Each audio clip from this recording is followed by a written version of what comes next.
හැමෝටම සුබ දවසක්. අද මම ඔයාලට කියලා දෙනවා තොරතුරු හා sannivedana තාක්ෂණය 10 ශ්‍රේණියට අදාළව පරිගණකවල භාවිතා වන කේත ක්‍රම. අපි බලමු. දැනටමත් ඔයාලා දන්නවා පුතේ අපි පරිගණකයේ භාවිතයෙන් දත්ත ආදානය කරනවා. එතකොට අපි දෙන දත්ත, ඒ කියන්නේ ඕනිම දත්තයක් අපි හිතමු ෆොටෝ එකක් වෙන්න පුළුවන්, එහෙම නැත්නම් මොනවා හරි අක්ෂර වෙන්න පුළුවන්, එහෙම නැත්නම් ඉලක්කම් වෙන්න පුළුවන්, මොනවා හරි දත්තයක්.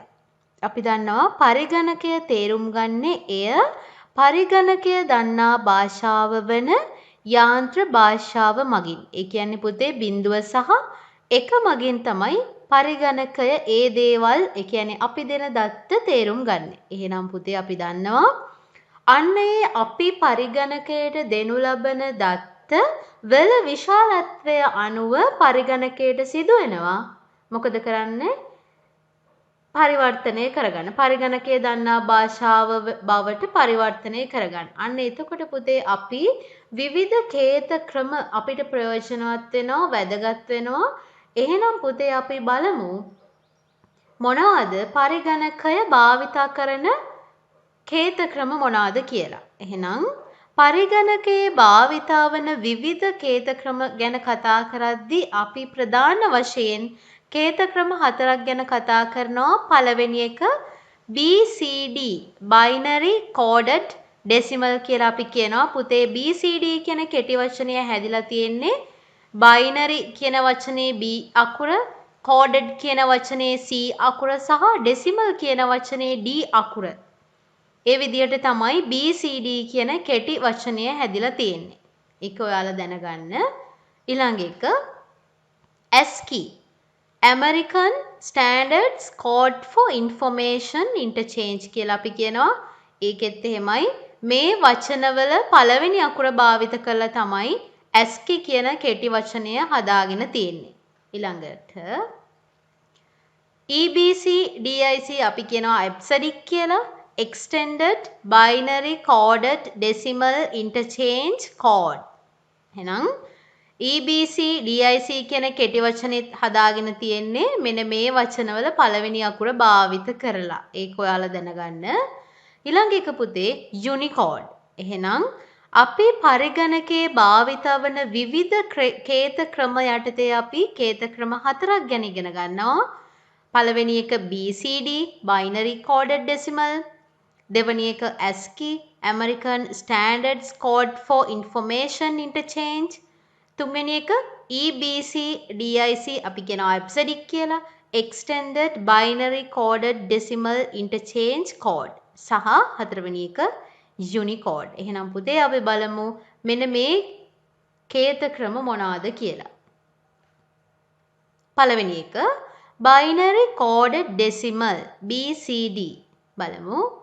පරිගණක භාවිත කළ මුල් කාලයේදීම මෙම කේත ක්‍රමය භාවිත කරන ලදී. එහෙනම් පරිගණකය භාවිතා කරන්න ගතු මුල් කාලවලදී තමයි BCD භාවිත කරලා තියෙන්නේ.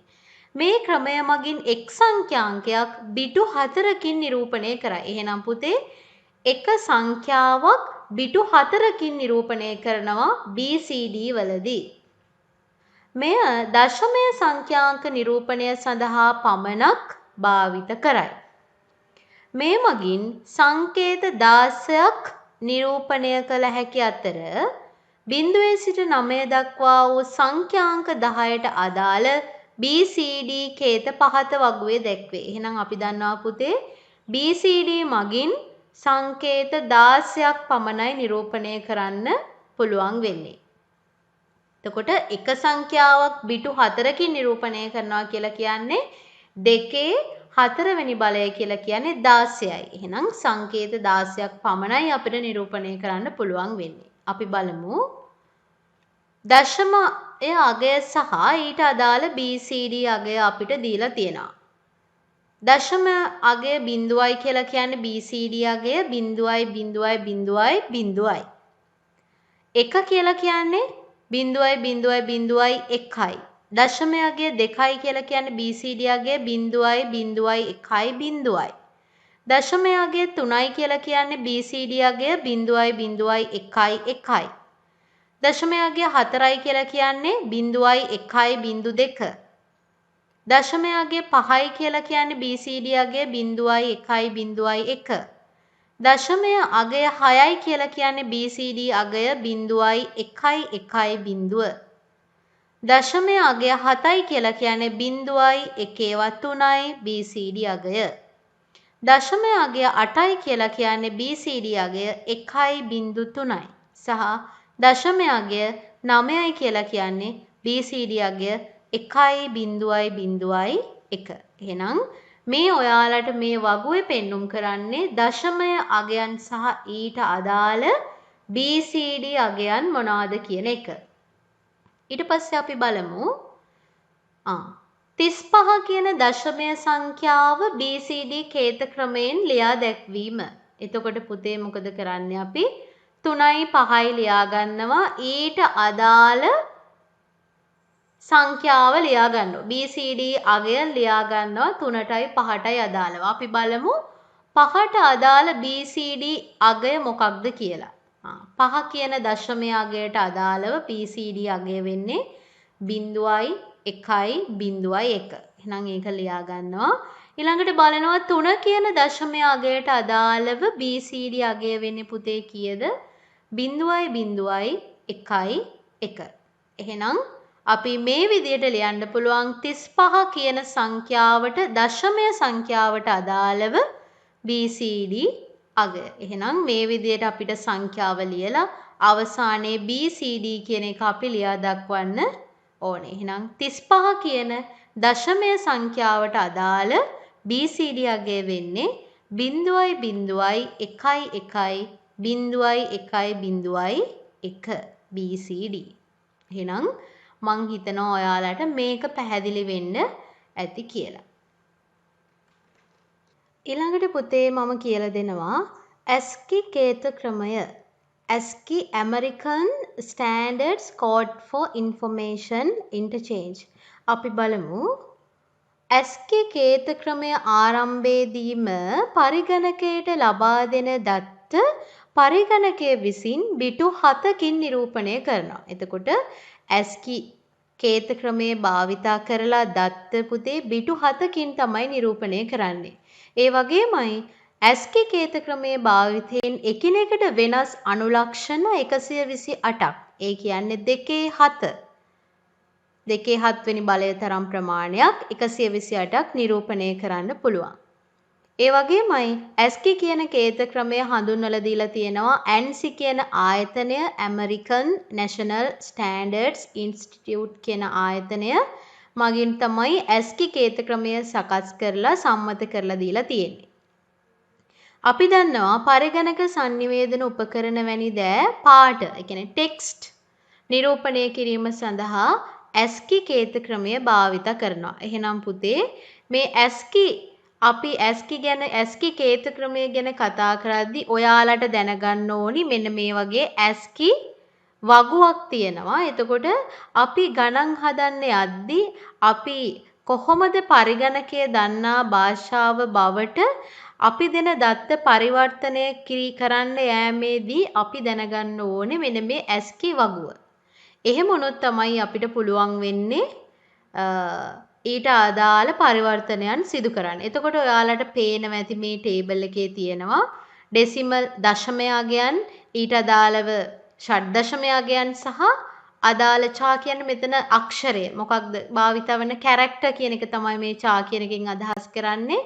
එතකොට ඔයාලට පේනවා ඇති මේ බලන්න විවිධ සංකේත මේ විශේෂ සංකේත මේ හැෂ් සිම්බල් එක ඩොලර් මාක් එක නේද? එතකොට ප්‍රතිශත ලකුණ and සලකුණ මේ බලන්න අපි කියනවා වරහන් මේ සෑම සංකේතයකටම අදාළ දශමය අගයක් තියෙනවා.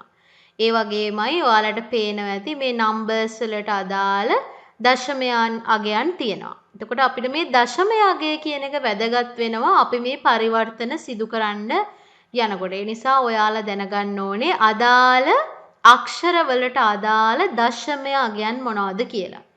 ඔයාලට පේනවා ඇති.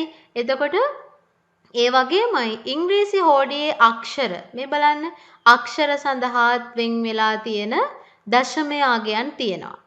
මේ බලන්න කැපිටල් අකුරු වලට සහ සිම්පල් අකුරු වලට වෙන වෙනම අපිට දීලා තියෙනවා දශමය අගයන්. එහෙනම් අපිට මේක වැදගත් වෙනවා අපි මේ පරිවර්තන සිදු කරන්න යනකොට. එහෙනම් ඔයාලා දැනගන්න ඕනේ අපි එහෙනම් ඒ ගණන් හදන්න යනකොට ඒ පරිවර්තන කරන්න යනකොට අපිට වැදගත් වෙනවා මෙන්න මේ ASCII වගුව. මේ ASCII වගුවට අනුව තමයි අපි අදාළ දශමය අගයන් හොයලා ඊට අදාළ ද්විමය සංඛ්‍යා අරගෙන අදාළ පරිවර්තනයන් සිදු කරන්නේ. එහෙනම් අපි බලමු පුතේ ස්කූල් යන වචනය යතුරු පුවරුව භාවිතයෙන් පරිගණකයට ඇතුළත් කළ විට පරිගණකය එය කොහොමද තේරුම් ගන්න කියලා. එතකොට අපි බලමු මුලින්ම පළමුව කරන්න ඕනේ සංඛ්‍යාවලට අදාළ දශමය සංඛ්‍යා ලියා ගන්න ඕනේ. ඒ කියන්නේ පුතේ ස්කූල් කියන වචනේ තියෙන අකුරු වලට අදාළව අපි දශමය අගයන් අර වගුවේ තිබුණු දශමය අගයන් සොයා ගන්න ඕනේ. ඒ කියන්නේ මේ විදියට. අපි දන්නවා S වලට අදාළව නම් අපි මේක හොයන්න යන්නේ ඔයාලට පේනවා ඇති මෙන්න මේ වගුව තියෙනවා. මේ වගුවේ S කියන එක කැපිටල් S කියන එක ගත්තම S වලට අදාළයි දශමය අගය 83. එහෙනම් මෙන්න මේ 83 කියන එක අපි ගන්නවා. ඊළඟට බලන්න C සිම්පල් C තිබුණේ. සිම්පල් C වලට අදාළයි පුතේ වෙන සිම්පල් C අදාළ දශමය අගය වෙන්නේ 99. එහෙනම් අපිට 99 කියන එක ගන්න වෙනවා. ඊට පස්සේ අපිට ස්කූල් කියන වචනේ සිම්පල් H තිබ්බා. එතකොට සිම්පල් H ට අදාළ දශමය අගය තියෙනවා 104 කියන එක. ඊට පස්සේ සිම්පල් O තිබ්බා. බලන්න සිම්පල් O කියන අක්ෂරයට අදාළව දශමය අගය වෙන්නේ 111.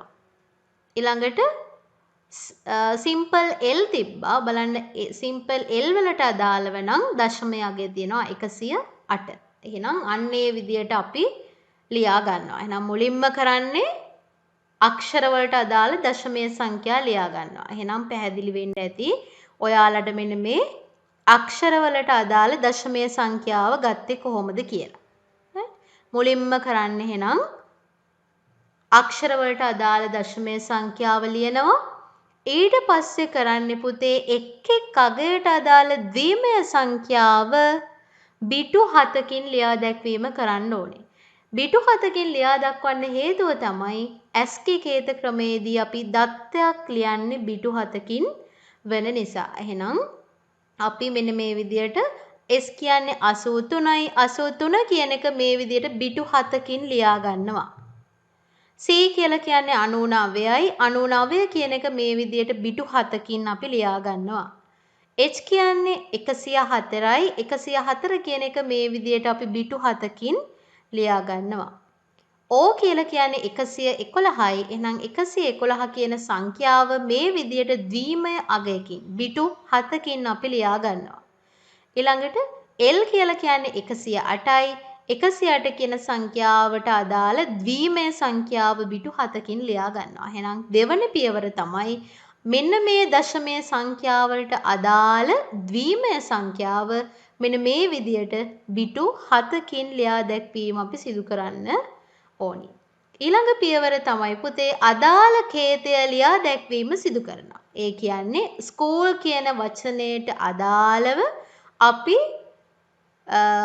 ලියාගෙන තියෙන ද්විම සංඛ්‍යා ටික ලියාගෙන යනවා. ඒ කියන්නේ පුතේ දැන් මෙන්න ස්කූල් කියන වචනේ තියෙනවා S කියන එකට අදාළව මෙන්න මේ සංඛ්‍යාව ද්විමය සංඛ්‍යාව ලියනවා. ඊළඟට C වලට අදාළ මේ සංඛ්‍යාව ලියනවා. ඊට පස්සේ H වලට අදාළව මෙන්න බිටු 7 සංඛ්‍යාව ලියනවා.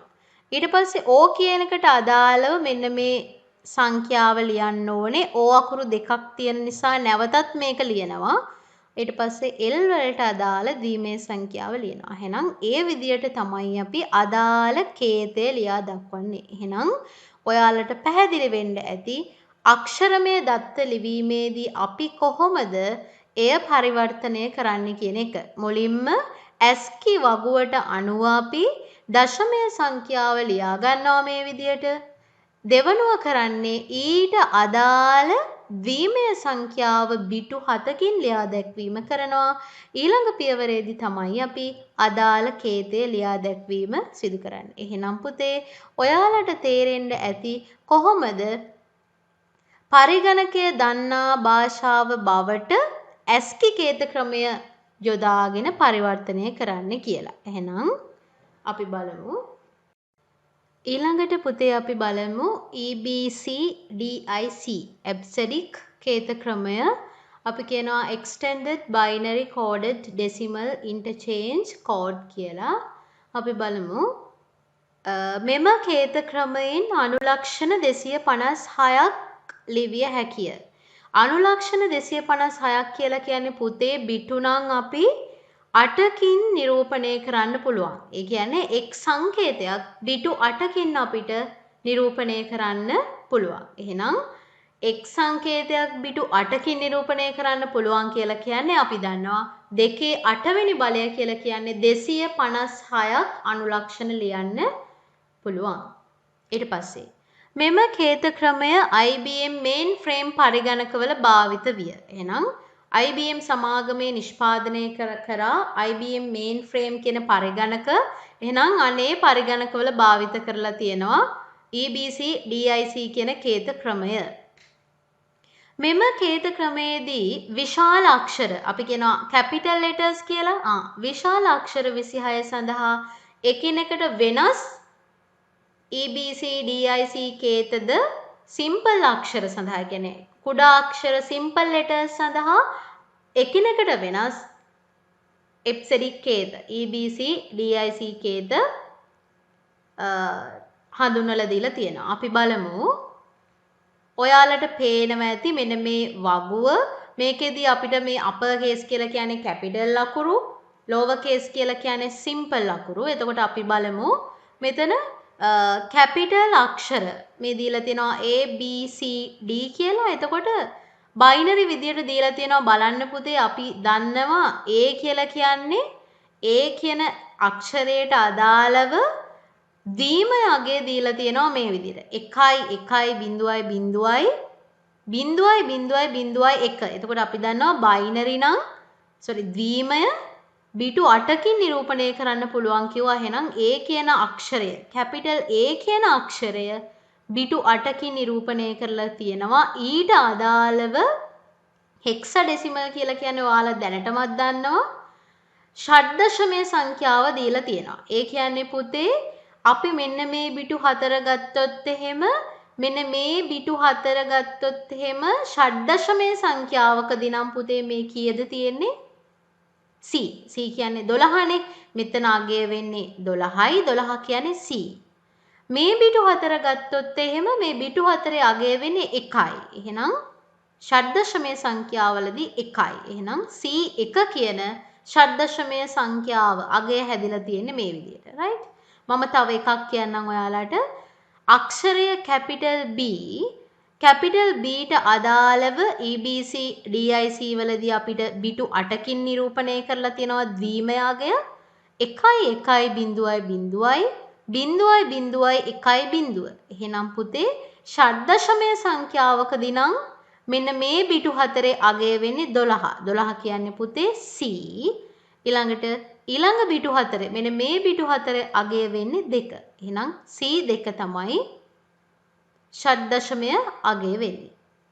මෙන්න මේ විදියට වෙනම කැපිටල් අකුරු සඳහා වෙනමම අගයන් එප්සෙඩික් කේත දීලා තියෙනවා. ඒ වගේමයි පුතේ ඔයාලට පැහැදිලි වෙයි.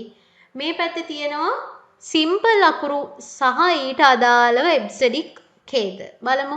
සිම්පල් A කියන එක තියෙනවා.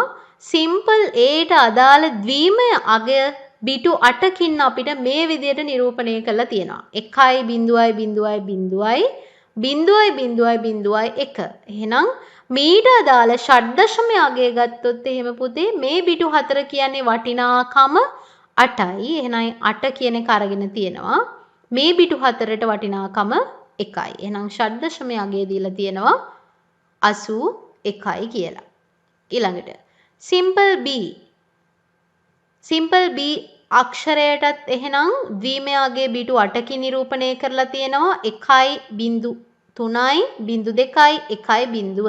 එහෙනම් 1.3යි කියලා කියන්නේ ෂඩ්දශමය වලින් නම් 8 සහ මෙතන අගය වෙන්නේ මෙන්න මේ පිටු 4 අගය වෙන්නේ 2. එහෙනම් 82යි කියන ෂඩ්දශමය අගය අරගෙන තියෙනවා. ඊළඟට සිම්පල් C ගත්තම ඊට අදාළ ද්විමය අගය දීලා තියෙනවා. මෙතන පුතේ 1.3යි 0.1යි 1. එතකොට ෂඩ්දශමය අගය දීලා තියෙනවා. මෙතන 1.3යි කියලා කියන්නේ 8යි සහ මෙන්න මේ පිටු 4 අගය වෙන්නේ 3යි. එහෙනම් 83 කියන අගය අරගෙන තියෙනවා.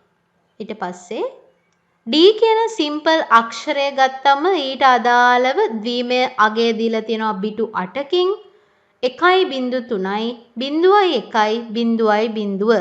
එහෙනම් 1.3 කියලා කියන්නේ පුතේ 8යි. මෙතන 0.1.0 කියලා කියන්නේ වටිනාකම 4යි. එහෙනම් ෂඩ්දශමය සංඛ්‍යාව 84 කියලා අරගෙන තියෙනවා. එහෙනම් පුතේ ඔයාලට පැහැදිලි වෙන්න ඇති EBC DIC කේත ක්‍රමයේදී සිම්පල් අකුරු සහ කැපිටල් අකුරු සඳහා වෙනමම කේත හඳුන්වලා දීලා තියෙනවා. එහෙනම් ඔයාලා ඒක මතක තියාගන්න. ඊළඟට පුතේ අපි කතා කරනවා යුනිකේත ක්‍රමය යුනිකේත ක්‍රමය බිටු 16කින් යුත් එකිනෙකට වෙනස් සංකේත 65536ක් නිරූපණය කළ හැකි ප්‍රමිතියකට අනුකූලව සකස් කරන ලද කේත ක්‍රමය අපි කියනවා යුනිකේත ක්‍රමය කියලා. ඒ කියන්නේ පුතේ අපිට පුළුවන් එක දත්තයක් බිටු නම් 16කින් නිරූපණය කරන්න. ඒ කියන්නේ අනුලක්ෂණ නම් 2/16 වෙනි බලය කියලා කියන්නේ 65536ක් නිරූපණය කරන්න පුළුවන් අපිට යුනිකේත ක්‍රමය මගින්. සිංහල දෙමළ භාෂාවල අක්ෂර නිරූපණයටත් විශේෂ සංකේත හා රූප නිරූපණයටත් යුනිකේත භාවිත කරන්න පුළුවන්. එහෙනම් පුතේ ඕනම භාෂාවක තියෙන අක්ෂර ඒ වගේම විශේෂ සංකේත සහ රූප නිරූපණය කිරීමේ හැකියාව තියෙනවා යුනිකේත ක්‍රමය මගින්. රූපමය දත්ත සහ ශබ්දමය දත්ත නිරූපණයටත් අපිට යුනිකේත ක්‍රමය භාවිත කරන්න පුළුවන්. අපි බලමු ඔයාලට පේනවා ඇති පින්තූරයක අන්තර්ගත වර්ණ සහ ඊට අනුරූප ද්විමය අගයන්. එතකොට පුතේ අපි කිව්වා යුනිකේත ක්‍රමය මගින් රූපමය දත්ත නිරූපණය කරන්න පුළුවන් කියලා. එහෙනම් මෙන්න මේ විදිහට පින්තූරයක් ගත්තම ඊට අන්තර්ගත වර්ණවලට අදාළව අනුරූප ද්විමය අගයන් අපිට දීලා තියෙනවා. එහෙනම් අපිට පුළුවන් ඒ විදිහට අපි මොනවා හරි පින්තූරයක් වර්ණ සහිත මොනවා හරි පින්තූරයක් අපි ආදානය කළොත් එහෙම පරිගණකය දන්නා භාෂාව බවට පහසුවෙන්ම පරිවර්තනය කරන්න පුළුවන්. එහෙනම් යුනිකේත ක්‍රමය මගින් රූපමය දත්ත නිරූපණයටත් අවස්ථාව ලැබලා දීලා තියෙනවා. ඊළඟට ශබ්දමය දත්ත කියන එකේදී අපි දන්නවා ශබ්දමය දත්ත කියන්නේ ප්‍රතිසම දත්ත විදියට තමයි ශබ්දමය දත්ත පවතින්නේ. එතකොට ඒ සංඛ්‍යාංක දත්ත ලෙස පරිවර්තනය කිරීමට කියන්නේ ශබ්දමය දත්ත නිරූපණයට යුනිකේත ක්‍රමය මගින් අවස්ථාව සලසා දීලා තියෙනවා. ඒ කියන්නේ අපි දන්නවා ඉහත රූපේ දැක්වෙන පරිදි ස්පීකරයකින් නිකුත් වන ශබ්ද සාමාන්‍යයෙන් ප්‍රතිසම තරංගයක් විදියට තමයි නිරූපණය වෙන්නේ. මම ඔයාලට ඒක කිව්වා. නමුත් පරිගණකයේ සියලු දත්ත සංඛ්‍යාංක දත්ත වන අතර බයිට් වලින් තමයි පරිගණකයක සකසා ගන්න. එතකොට පුතේ මෙලෙස ප්‍රතිසම දත්තයක් ලෙසින් ශබ්දයක් සංඛ්‍යාංක දත්තයක් බවට පරිවර්තනය වීම සිදු වෙනවා. එතකොට ශබ්ද තරංගයක් පුතේ අපිට 0 සහ 1 මගින් සෑදුණු බිටු රටාවකින් නිරූපණය කිරීමේ හැකියාවක් තියෙනවා යුනිකේත ක්‍රමය භාවිතා කරලා. එහෙනම් ඔයාලට පැහැදිලි වෙන්නේ නැති කොහොමද යුනිකේත ක්‍රමය මගින් රූපමය සහ ශබ්දමය දත්ත නිරූපණය කරන්න කියලා. එතකොට පුතේ ජාත්‍යන්තර භාවිත වන සියලුම භාෂාවල අනුලක්ෂණ අපි දන්නවා යුනිකේත ක්‍රමය මගින් කේත වෙන් කිරීම සිදු කරලා තියෙනවා. ඒ වගේමයි යුනිකේත ක්‍රමය සඳහා මූලික වෙලා තියෙනවා ආයතන දෙකක්. ජාත්‍යන්තර සම්මත ආයතනය අපි කියනවා ඉන්ටර්නැෂනල් ස්ටෑන්ඩඩ් ඉන්ස්ටිටියුෂන් කියලා. සහ යුනිකෝඩ් කන්සෝටියම් කියන ආයතන දෙක මගින් තමයි මූලික වෙලා තියෙන්නේ යුනිකේත ක්‍රමය සඳහා. ඒ වගේමයි අන්තර්ජාල වෙබ් අඩවි පුවත්පත් නිර්මාණය සඳහා යුනිකෝඩ් යුනිකේත බහුලව යොදා ගැනීම සිදු කරනවා. එහෙනම් මම හිතනවා ඔයාලට පැහැදිලි වෙන්න ඇති යුනිකේත ක්‍රමය පිළිබඳව මම ඔයාලට කියලා දීපු දේවල්. එහෙනම් පුතේ මම අද ඔයාලට කතා කරා පරිගණකය තුල භාවිතා වන විවිධ කේත යටතේ කේත ක්‍රම 4ක් ගැන කතා කරා. එතකොට පළවෙනි එක BCD අපි කිව්වා binary coded decimal කියලා. එතකොට BCD කේත ක්‍රමයේදී අපි ඕනිම දත්තයක් බිටු 4කින් තමයි නිරූපණය කරේ. එතකොට ඒ වගේමයි අපිට BCD කේත ක්‍රමය තුලින් එකිනෙකට වෙනස් අනුලක්ෂණ 16ක් නිරූපණය කරන්න පුළුවන් කියලා කිව්වා. ඒ කියන්නේ 2 4 වෙනි බලයක්. right? ඊළඟ එක ASCII American Standards Code for Information Interchange ASCII කේත ක්‍රමය තුලදී අපි දත්තයක් බිටු 7කින් නිරූපණය කරනවා කියලා කිව්වා. ඒ වගේමයි එකිනෙකට වෙනස් අනුලක්ෂණ 2 7ක්.